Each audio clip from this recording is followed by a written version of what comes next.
Hello बच्चों, स्वागत है आपका हमारी हिंदी की क्लास में। आज हम पढ़ेंगे पाठ्य पुस्तक 7 का अध्याय 16 तात्या टोपे संवाद। चलिए करते हैं अध्ययन से पूर्व। जैसा कि बच्चों आप देख रहे हैं कि एक चित्र है जिसमें भारत माता बनी हुई है, जिन पे की बेड़ियां लगी हुई हैं और दो बच्चे आपस में संवाद कर रहे हैं, यानी बात कर रहे हैं। आइए देखते हैं वो क्या बात कर रहे हैं। इनकी बेड़ियों को किसने और कब काटा होगा? भारत माता की ये दशा कब और कैसे हुई थी? चलिए अब पढ़ते हैं आगे का संवाद। दृश्य 1। घोड़ों की टापों की आवाज। धीरे धीरे घुड़सवार एकत्रित हो जाते हैं। टापों की आवाज के साथ साथ तात्या टोपे की जय जय का नारा लगाया जाता है। यानी कि एक दृश्य चल रहा है जिसमें कि घोड़ों की टापों की आवाज आ रही है, यानी कि बहुत सारे घुड़सवार एक साथ आ रहे हैं और साथ ही तात्या टोपे की जय जयकार का नारा लगाया जा रहा है। राव साहब पेशवा। कई दिनों से फिरंगी हमारा पीछा कर रहे हैं, पर आज पहली बार उनसे पीछा छुड़ाकर हम शांति से एकत्रित हुए हैं। अब कुछ सोचने का अवसर मिला है। आगे क्या करना है इसके बारे में सोचा जाए। बच्चों, उन घुड़सवारों में से जो राव साहब पेशवा होते हैं वो कहते हैं कि हमारे पीछे कई दिनों से फिरंगी सेना लगी हुई है और बड़ी मुश्किल से उन्हें इस वक्त जो है अकेले में वक्त मिला है कि वो कुछ कर सकें और कुछ योजना बना सकें। एक सरदार। मैं महारानी के साथ बराबर अंग्रेजों से लड़ता रहा। मैं अब भी लड़ने को तैयार हूँ, पर महारानी के वीर गति प्राप्त हो जाने तथा नाना साहब के लुप्त हो जाने के बाद क्या ये उचित होगा कि हम आगे लड़ें? अंग्रेजों की प्रबल सेना के विरुद्ध हम 100-200 वीर क्या कर सकते हैं? सेनापति आप ही बताइए। उनमें से एक सरदार होते हैं जो कहते हैं कि महारानी के वीर गति और नाना साहब के लुप्त हो जाने के बाद क्या ये सही होगा कि हम आगे जाके युद्ध करें? और हम 100-200 लोगों से भला होगा भी क्या, क्योंकि अंग्रेजों की सेना बहुत बड़ी थी। तात्या टोपे। राजनीति तो यही कहती है जो तुम कहते हो, पर प्यारे भाई, राजनीति से भी बढ़कर एक और नीति होती है। मैं तो उसी का अनुयायी हूँ। सरदार, क्या तुम समझते हो कि राजनीतिक दाव पेचों के लिए मैं झांसी से निकल आया हूँ? नहीं, बिल्कुल नहीं। मुझे तो अब आशा है कि यदि भारत की जनता मेरा साथ दे, मैं उन गोरों को सागर पार करा सकता हूँ। तो बच्चों, फिर उसी बात पे तात्या टोपे कहते हैं कि बात तो तुम्हारी सही है, लेकिन मेरा मानना ये है कि अगर भारत की जनता मेरा साथ दे तो मैं उन गोरों को यानी अंग्रेजों को सागर के पार छोड़ सकता हूँ। यदि ऐसी आशा ना होती तो मुझे यहाँ नहीं आना चाहिए था। झांसी के युद्ध में शहीद हो जाना चाहिए था।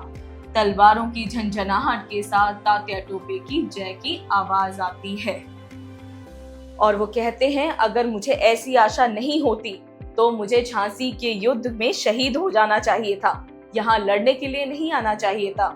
और इसी बात पे तात्या टोपे का जय जयकार फिर से होने लगता है।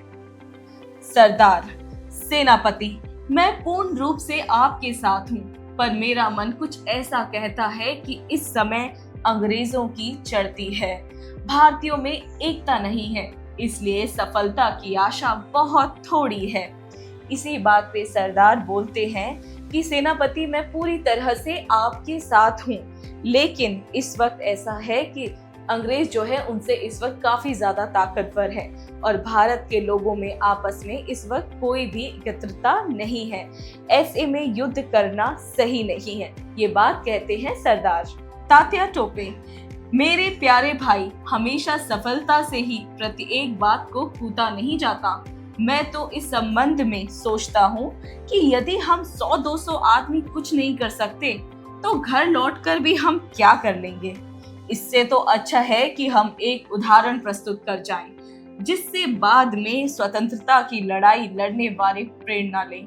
मैं तो गीता के उस वचन में विश्वास करता हूँ कि लड़ते हुए मरेंगे तो स्वर्ग प्राप्त होगा, और यदि जीत जाएंगे तो स्वतंत्र भारत के दर्शन में होंगे। किसी दशा में भी हमें अपने झंडे को झुकाना नहीं चाहिए। इसी बात पे बच्चों तात्या टोपे कहते हैं, मैं इस बारे में ये सोचता हूँ कि हम 100-200 जो सिपाही हैं वो वापस लौट कर भी क्या लेंगे। इससे तो अच्छा है हमें आगे बढ़कर बेधड़क युद्ध करना चाहिए। अगर हार गए तो शहीद कहलाएंगे, और अगर जीत गए तो स्वतंत्र भारत के दर्शन होंगे। राव साहब पेशवा, हमारी शक्ति कम है। इस बात को देखकर हमें अब अंग्रेजों के सम्मुख युद्ध नहीं करना है। हम तभी लड़ेंगे जब वो समझेंगे कि शत्रु हमारी ओर से सचेत नहीं।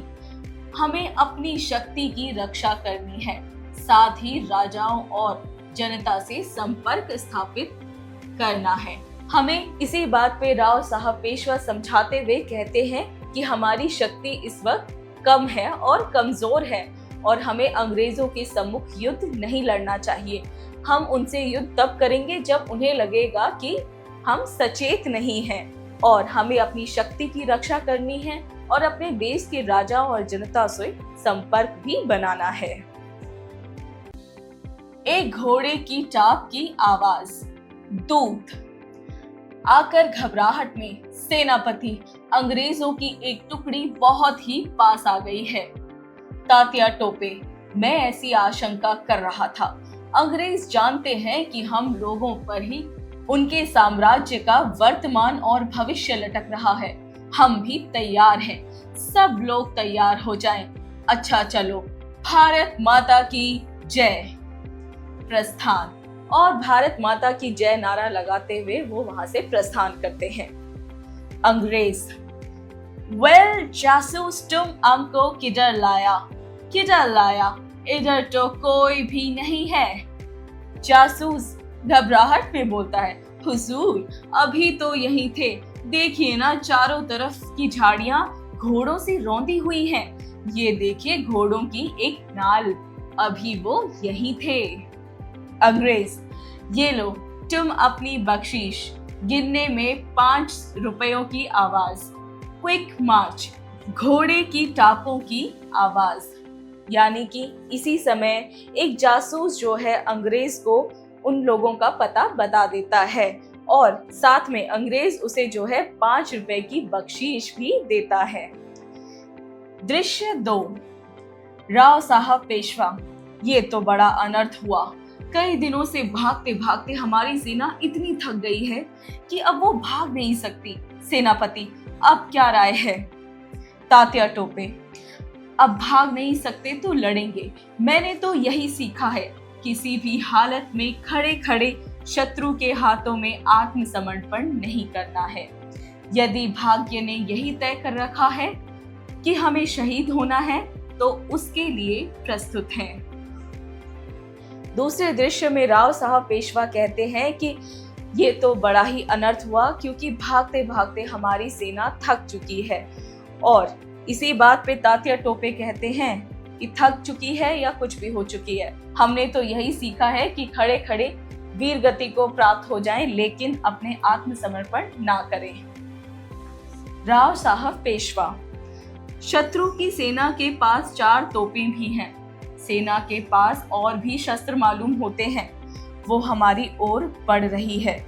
तात्या टोपे, पर क्या? चलो और शत्रु पर टूट पड़ो। राव साहब पेशवा, ठहरिए, देखिए सामने शत्रु सेना ठहर गई। उसमें से एक व्यक्ति जो निहत्था है हमारी तरफ आ रहा है। शायद वो कुछ संदेश ला रहा है। सरदार, शायद वो ये संदेश ला रहा हो कि हम बिना लड़ाई के आत्मसमर्पण कर दें। तात्या टोपे, ऐसा कभी नहीं हो सकता। मैं कहता हूं कि आगे बढ़कर लड़ाई आरंभ कर दी जाए। तात्या टोपे और अंग्रेज लड़ाई के लिए आगे बढ़े तो उन्हीं में से उनका एक दूत सामने आया एक समाचार लेके। राव साहब पेशवा, नहीं सेनापति जी, ठहरिए, दूत अवैध होता है। सुनो जी दूत, तुम किस लिए आ रहे हो? यदि इसलिए आ रहे हो कि हमें लड़ाई से रोकना चाहते हो तो वहीं से लौट जाओ, हम भी तुम्हारे पीछे पीछे आ रहे हैं। दूत पास आता हुआ, हम आपको लड़ाई से रोकने तो आए हैं, पर जैसा आप समझते हैं वैसा नहीं। तात्या टोपे की जय। मैं आपको प्रणाम करता हूँ वीरवर। ये न समझिए कि केवल आपके ये अनुयायी ही आपके साथ है। आज समुद्र से हिमालय तक लाखों भारतवासी देश को स्वतंत्र देखना चाहते हैं। हमारी सेना आपकी है, आज्ञा दीजिए। एड़ियों को पटक कर सलामी देता है, मैं सलामी देता हूँ। वे दूत अपनी बात रखता है कि मैं आपके साथ हूँ और भारत की पूरी जनता स्वतंत्र भारत को देखना चाहती है। तात्या टोपे, आओ आओ, तुम मेरे भाई हो। तुम्हारे जैसे वीरों के भरोसे पर ही मैंने इतने बड़े शासन से युद्ध ठाना है, नहीं तो हम भी 200-400 आदमी क्या कर सकते थे। तात्या टोपे ने उन्हें अपनी सेना में शामिल कर दिया। राव साहब पेशवा, यहाँ कोई अंग्रेज सेना नहीं है, नहीं तो चलकर पहले उसी को खत्म कर लें। दूत, नहीं, यहाँ कोई अंग्रेज सेना नहीं है, पर जल्दी ही एक बड़ी सेना आ जाएगी। उनके आने के पहले ही हमें कुछ सोच लेना पड़ेगा। तात्या टोपे, हमें अपनी शक्ति नष्ट नहीं करनी है। पहले बूंद बूंद सागर बन जाने दो, फिर हम पहाड़ को भी ढा देंगे। चलो, हम लोग अपने और भाइयों से मिलें, वे प्रतीक्षा कर रहे होंगे। स्वतंत्र भारत माता की जय।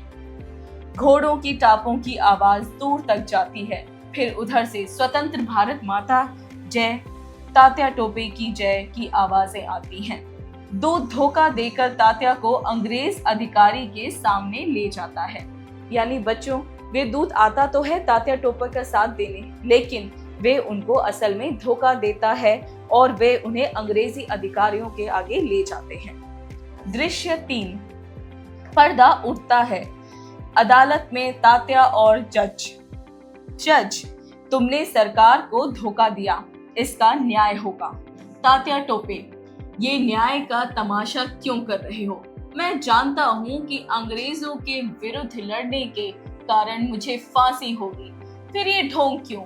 मैं ना तो कोई न्याय चाहता हूँ और ना ही इस मुकदमे में कोई भाग लेना चाहता हूँ। जज, नहीं, तुम्हारे साथ न्याय होगा। तुमको जो कुछ कहना हो कहो। तात्या टोपे, अरे अंग्रेज, न्याय के नाम को बदनाम मत करो। मैं हार गया, मुझे सीधे से फांसी दे दो।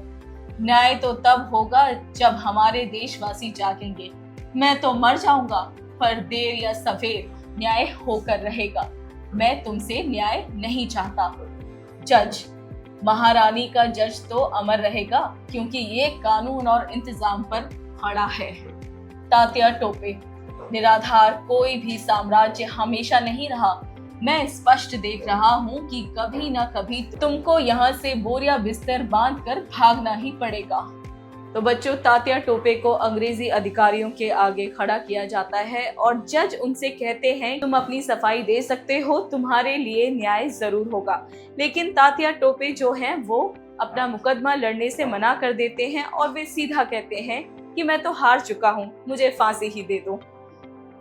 जज, तुम्हें फांसी की सजा इसलिए सुनाई जाती है क्योंकि तुमने महारानी के राज्य के खिलाफ बगावत किया। तात्या टोपे, ये और बात है कि इस समय तुम प्रबल हो और मुझे फांसी दे रहे हो, पर दोष हमारा नहीं है।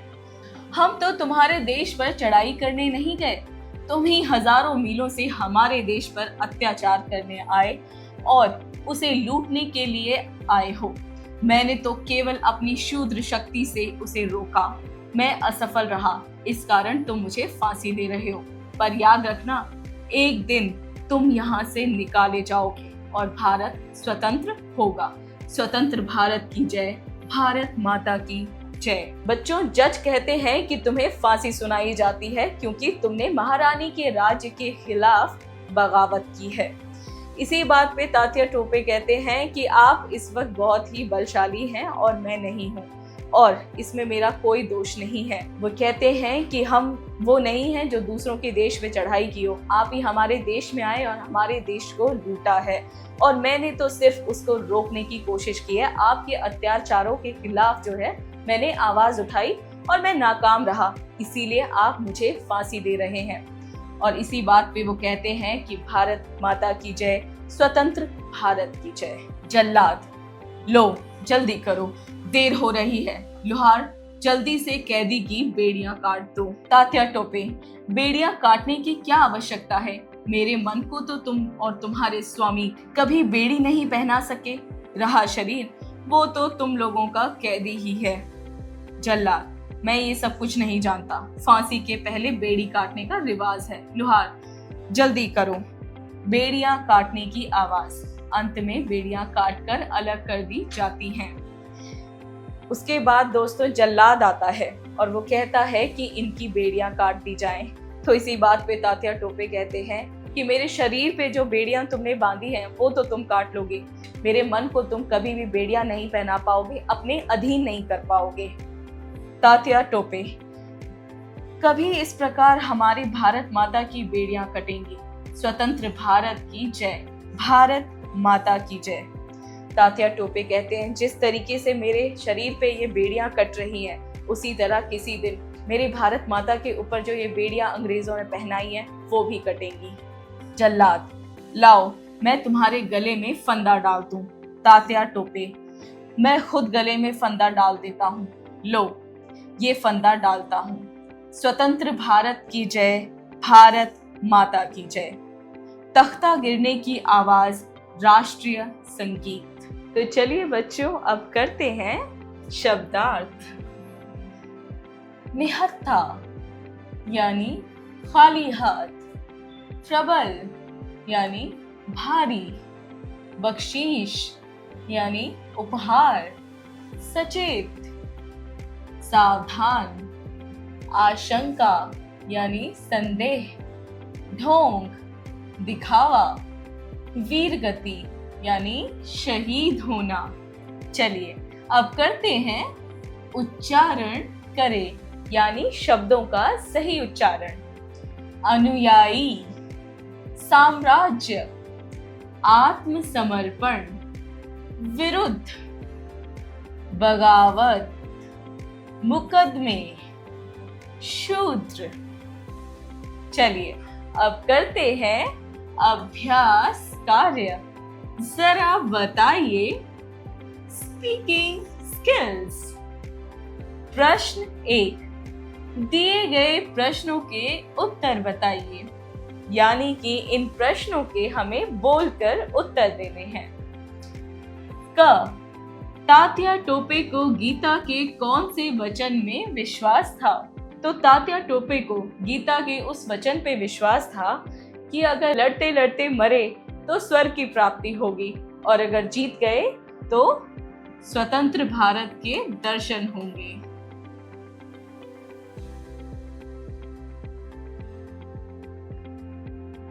ख, शत्रु की सेना के पास 4 क्या थी? शत्रु की सेना के पास 4 तोपें थीं।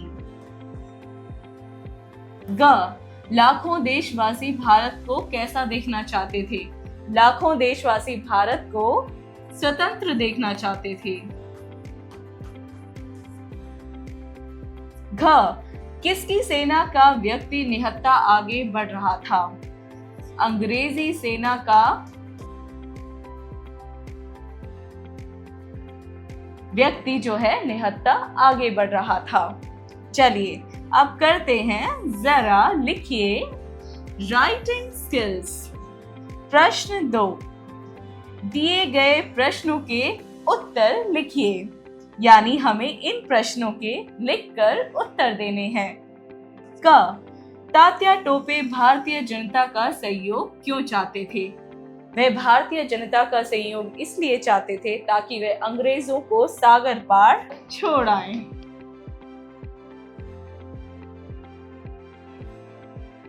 ख, तात्या टोपे के गले में फंदा किसने और क्यों डाला? तात्या टोपे के गले में फंदा उन्होंने स्वयं डाला था, और वे भारत को ये संदेश देना चाहते थे कि वे तो मर जाएंगे लेकिन भारत जरूर आजाद होगा और भारत की जनता जरूर जागेगी।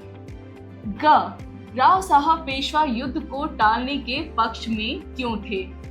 राव साहब पेशवा युद्ध को टालने के पक्ष में इसलिए थी क्योंकि अंग्रेजों की सेना जो थी प्रबल थी और वे चाहते थे इस समय राज्य और जनता से संपर्क बनाया जाए। घ तात्या टोपे ने लड़ते हुए किसकी प्राप्ति की बात कही थी? तात्या टोपे ने लड़ते हुए स्वतंत्र भारत की प्राप्ति की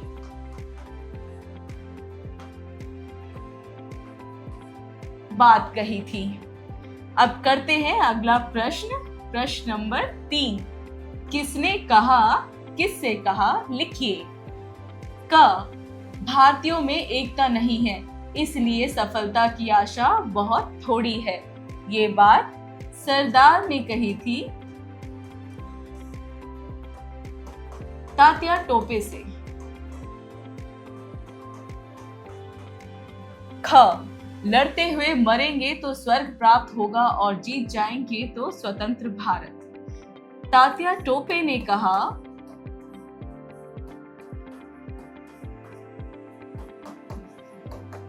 साथियों से।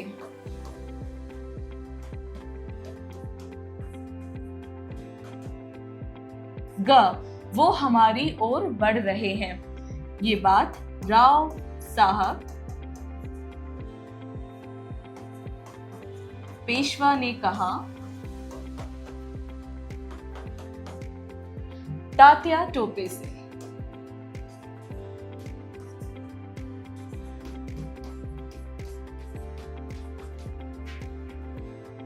घ मैं आपको प्रणाम करता हूं वीर। दूत ने कहा तात्या टोपे से।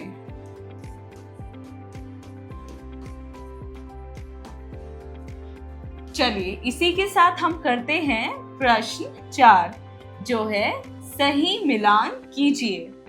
क स्वतंत्र भारत, ख जनता संपर्क, ग अंग्रेज साम्राज्य, ख कैदी बेड़ियां।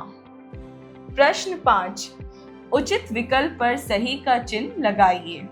क तात्या टोपे के गले में फंदा किसने डाला? अंग्रेज, जल्लाद, राव साहब पेशवा या स्वयं तात्या टोपे ने? तो उत्तर है स्वयं तात्या टोपे। ख जासूस ने घोड़े की क्या देखी? नाल, पूंछ, पट्टा, रस्सी। जासूस ने घोड़े की नाल देखी। ग 4 तोपें थीं अंग्रेजों के पास, दूत के पास, तात्या टोपे के पास या पेशवा के पास? अंग्रेजों के पास 4 तोपें थीं। चलिए करते हैं अगला प्रश्न। जरा सोचिए, क्रिटिकल थिंकिंग। प्रश्न 6 सरदार को ऐसा क्यों लगता था कि वो असफल हो जाएंगे? अपने विचारों को लिखकर प्रकट कीजिए। तो बच्चों हमने संवाद में पढ़ा कि सरदार को ऐसा क्यों लगता था कि वो असफल होंगे, क्योंकि भारतीय जनता में एकता नहीं थी और साथ ही अंग्रेजों का सेना बल भी यानी कि भारत के सेना बल से ज्यादा था। और यही बात आपको यहाँ पे लिखनी है और अपने विचार प्रकट करने हैं। प्रश्न 7 भारतीयों में एकता नहीं है इसलिए सफलता की आशा कम है। गुलाम भारत की क्या यही सच्चाई थी या कुछ और? कक्षा में चर्चा कर अपने शब्दों में लिखिए। तो बच्चों भारतीयों में एकता नहीं थी, क्या सिर्फ यही एक कारण था कि भारत गुलाम था या और भी कारण थे? बच्चों और भी कारण थे, जैसे कि भारत में अंधविश्वास था, भारत में लोग शिक्षित नहीं थे, इसी तरह के और भी कारण थे और वही कारण आपको अपने सहपाठियों के साथ कक्षा में चर्चा करने हैं। चलिए करते हैं प्रश्न 8 वर्तमान समय का भारत किस प्रकार की बेड़ियों में जकड़ा पड़ा है? सोचकर बताइए। तो बच्चों इस समय जो भारत है वो किस प्रकार की बेड़ियों में जकड़ा हुआ है? जैसा कि आप देख सकते हैं आजकल सब लोग फोन पे लगे रहते हैं या फिर आउटडोर गेम्स नहीं खेलते। इसी प्रकार आपको भी सोचना है कि और किस प्रकार से आजकल का भारत जो है बेड़ियों में जकड़ा हुआ है और इसका उत्तर सोचना है। चलिए करते हैं अगला प्रश्न। जरा भाषा पर गौर कीजिए, यानी लैंग्वेज स्किल्स। प्रश्न 9, दिए गए मुहावरों का वाक्य में प्रयोग कीजिए। क, वीर गति को प्राप्त होना। तो चलिए इसका वाक्य बनाते हैं। तो बच्चों इसका वाक्य बनेगा, तात्या टोपे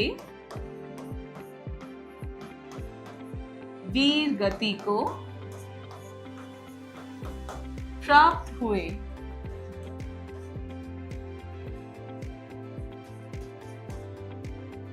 ख, लोहे के चने चबाना।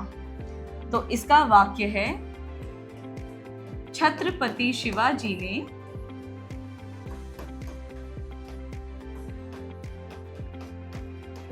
कई बार युद्ध में लोहे के चने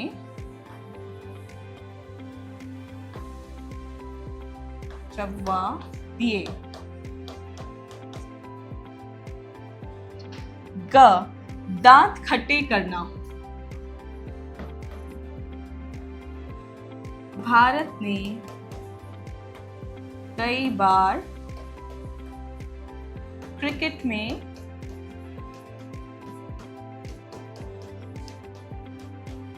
विपक्षीय टीम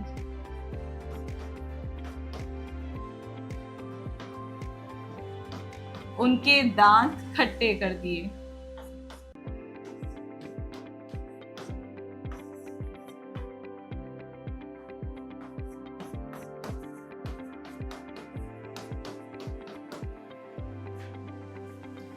घ, प्राण मुंह को आना। सड़क पर शेर को घूमता देख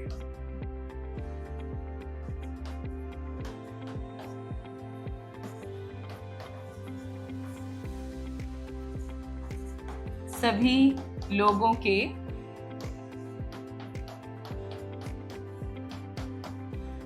प्राण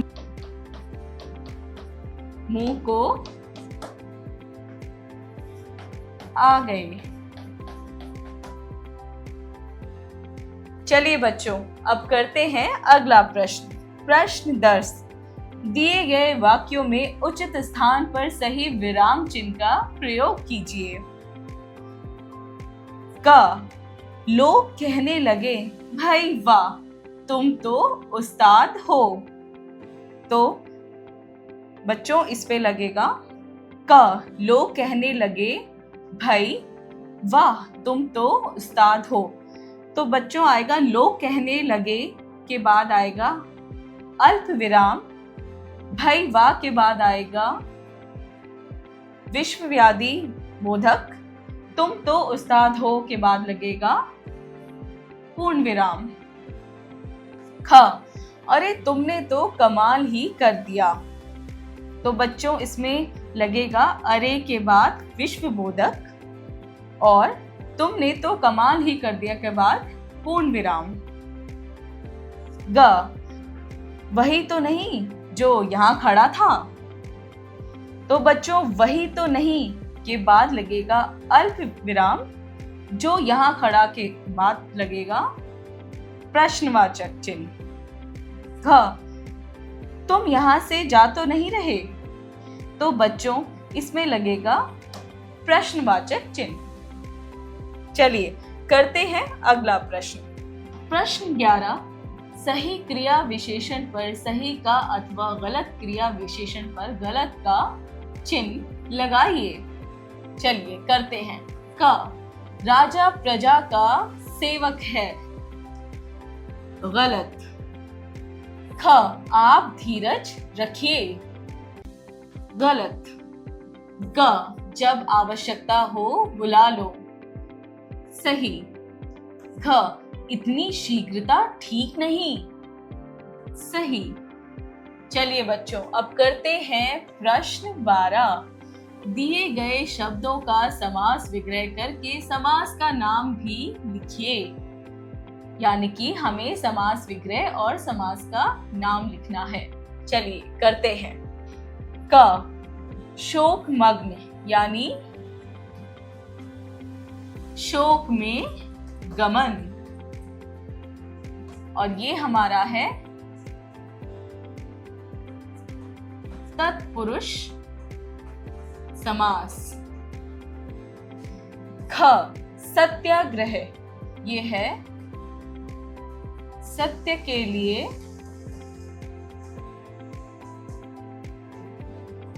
आग्रह, ये हमारा कहलाएगा तत्पुरुष समास। ग, राजा रंक, ये होगा हमारा राजा और रंक, और ये हमारा कहलाएगा द्वंद्व समास। ग, तिरंगा यानी तीन रंग का, और ये हमारा कहलाएगा द्विगु समास। ड़, आजीवन, ये समास विग्रह होगा जीवन भर। ड़, आजीवन यानी जीवन भर, और इसका समास का नाम है अव्यभाव समास। चलिए बच्चों, अब करते हैं हमारा अगला प्रश्न। जरा रचनात्मक कार्य कीजिए, यानी क्रिएटिव स्किल्स। प्रश्न 13, तात्या टोपे के विषय में 10-15 पंक्तियां लिखिए। बच्चों, हमने संवाद तो पढ़ा ही है, लेकिन साथ में अगर आप तात्या टोपे के बारे में और भी पढ़ेंगे तो उनके बारे में आपको 10-15 लाइनें इन खाली स्थानों में लिखना है। चलिए अब करते हैं अगला प्रश्न। प्रश्न 14, स्वतंत्रता संग्राम में अपने प्राणों की आहुति देने वाले वीरों की एक सूची तैयार कर उनके बारे में विस्तार पूर्वक लिखिए। तो बच्चों, आजादी की लड़ाई में कई लोगों ने अपनी जान दी थी। हमें उन्हीं वीरों के नामों की सूची बनानी है और उनके बारे में जानकारी एकत्रित करके लिखना है। चलिए करते हैं अगला प्रश्न 15, आजादी और गुलामी। यदि आपस में बात कर पाते तो क्या बातें करते? कक्षा में आपसी चर्चा कीजिए। यानी कि बच्चों, आजादी और गुलामी यानी कि आजाद होना और किसी का गुलाम होना, ये दोनों टॉपिक अगर आपस में बातें करते तो उनकी क्या बातें होती। हमें ये सारी बातें अपनी क्लासरूम में अपनी सहपाठियों के साथ चर्चा करनी है और जानकारी लेनी है। चलिए अगला प्रश्न करते हैं। जीवन कौशल एवं मूल्य परक प्रश्न, life skills and value based question. प्रश्न 16, स्वतंत्रता राष्ट्र की सबसे बड़ी धरोहर है। आप इस धरोहर को कायम रखने के लिए क्या करना चाहिए? तो बच्चों, स्वतंत्रता यानी आजादी राष्ट्र यानी देश की सबसे बड़ी धरोहर है, और आप इस धरोहर को कायम रखने के लिए क्या करना चाहेंगे? तो बच्चों, इसके बारे में आपको लिखना है कि आप अपने राष्ट्र की आजादी को कैसे बरकरार रख सकते हैं। आज का अध्याय होता है खत्म। मिलते हैं अगले अध्याय में, तब तक के लिए बाय बाय।